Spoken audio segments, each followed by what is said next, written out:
Homework checker for Wednesday. Question 1. Which fractions are equivalent to 3/4? So, when we go about solving this, there are a couple ways that you can do it. Number 1, you can reduce these fractions and see if they reduce down to 3/4.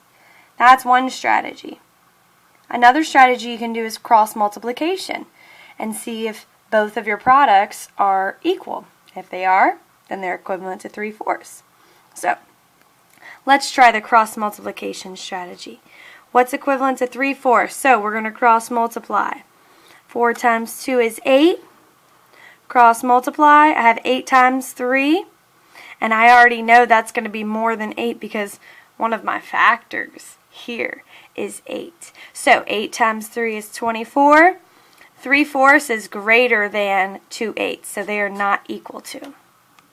Let's try 12/16. Okay, now if you notice, our factors are going to be a little bit bigger here. Okay, so got to know our multiplication facts. Start with 12 times 4. If you don't know that off the top of your head, solve it out. 4 times 2 is 8. 4 times 1 is 4. So over here I got 48. And then 16 times 3. Solve that out. 3 times 6 is 18. 3 times 1 is 1 plus 4, 48. And if I were to reduce 12/16, I can divide it by 2 over 2. 12 divided by 2 is 6. 16 divided by 2 is 8.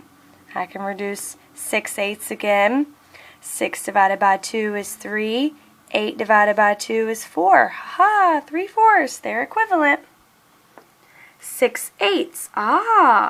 So that was what I reduced 12/16 down to. So if I divide both of these by 2 over 2, I get 3/4. Now, I can also cross multiply just to check my answer. 6 times 4 is 24. 8 times 3 is 24. So B and C are both equivalent to 3/4. Now let's check 6/12. Well, if I'm looking at the relationship between 6 and 12, I know that 6 is half of 12. So that's going to be equal to 1/2. So 6 times 4 is 24. 12 times 3, if you don't know that, go solve it out. 3 times 2 is 6. 3 times 1 is 3. 36. They are not equal. So your best answers are C and B. Lots of work shown for that problem. Alright, our next question is a division statement. You can either solve partial quotients or traditional. I'll show you both ways. So you have 371 divided by 5. We're trying to figure out how many times can 5 go into 371. So I made my little cheat sheet over here and I got to fill in my divisor. And I'm going to start solving those. You should be working on yours too. If you need to pause the video to solve it, no problem. Do that now.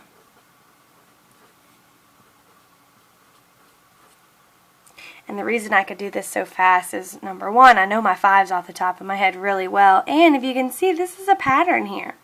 5, 10, 25, 50, 100, 250, 500. Okay.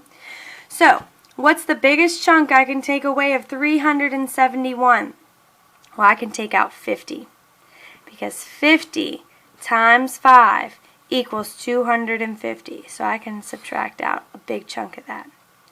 1 minus 0 is 1. 7 minus 5 is 2.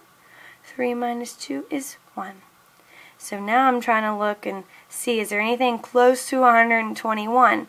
Now remember, I don't have to stick to just these. I can create another equation down here that might be closer to 121. For example, I might do 30 times 5. That's 150, so too big. So I'm going to go with 20 groups of 5. So 20 groups of 5 equals 100. Subtract that out, I get 21. Now that I'm into double digits, this should be a quick fact for me. How many times can 5 go into 21? 4 times. 4 times 5 is 20. Subtract that out, I get 1. 5 can't go into 1, so I can add up my sidebar numbers. 50 plus 20 is 70, plus 4 is 74, and I can't forget about this person. That's my remainder of 1. Next question is asking, what is the LCD? Oh wait, I gotta show you the other way. Sorry. Okay, traditional. I can start with covering up everything by my hundreds place. Can 5 go into 3? No. Can 5 go into 37? Yes, it can. And I have to ask myself, how many times? Can go in 7 times. 7 times 5 is 35. Subtract that out, I get 2. Bring down my 1. How many times can 5 go into 21? 4 times. Subtract that out, and you get the remainder of 1. Okay, now we're on to our LCD of 1/4 and 2/8. So LCD stands for lowest common denominator. And all it's asking is for us to figure out what's going to be the LCD. So we got to skip count by 4 and 8, thinking about the relationship between these two numbers. So let's do it. 4, 8, oop, I can stop there because I see there's an 8 there. So my LCD is going to be 8. Next question's asking me to estimate and find the product. So I have to figure out what 72 is closest to and what 8 is closest to. 72, is it closer to 70 or 80? It's closest to 70. 8, is it closer to 0 or 10? It's closest to 10. But sometimes we can leave that the same as well. You know, we can kind of just leave 8 since it's a single digit. Make our life a little bit easier. Cover up our 0.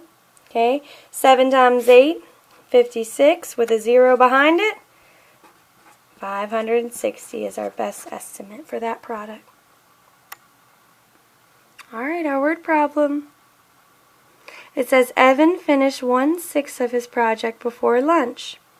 Amy finished half of her project. Let's see, I missed some of that.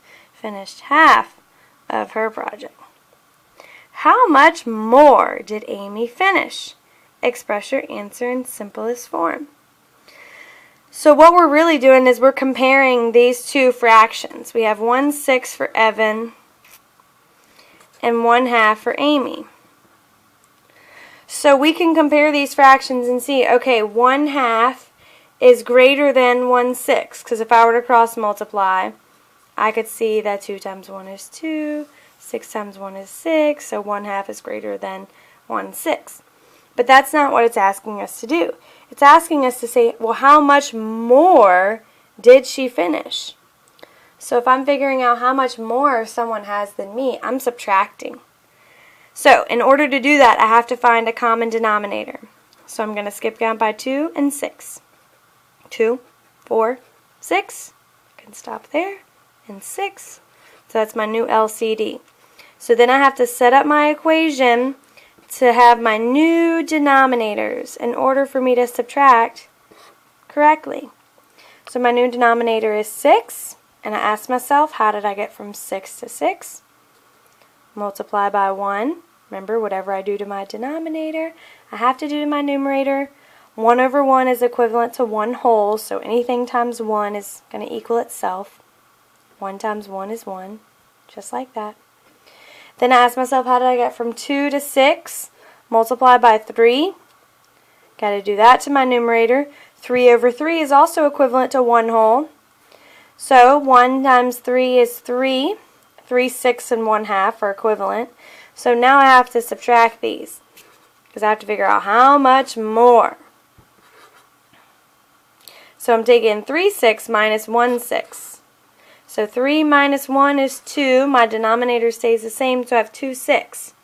But it says express your answer in simplest form. Both of these numbers are even, so I can divide them by 2 over 2. 2 divided by 2, 1. 6 divided by 2 is 3.